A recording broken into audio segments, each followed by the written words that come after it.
সবসময় আল্লাহরে বলবো, আল্লাহ তোমার দয়ায় তুমি আমাদেরকে জান্নাত দিয়ে দিও, তুমি দয়া করে মায়া করে জান্নাতের কিনারা একটু জায়গা করে দিও, ঠিক কিনা?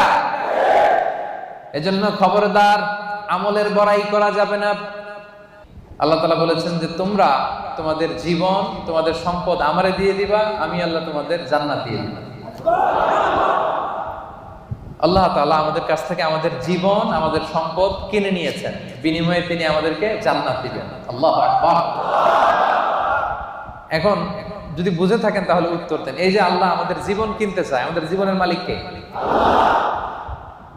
আল্লাহ যে আমাদের সম্পদ কিনতে চায়, আমাদের সম্পদের মালিক জীবনের মালিকও সম্পদের মালিকও আবার এই দুইটা কিনতে চায়ও।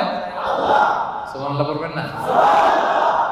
দেখেন, উনার দেওয়া জিনিস উনি কিনে নিয়ে আমাদেরকে পুরস্কার দিতে চায়। সুবহানাল্লাহ।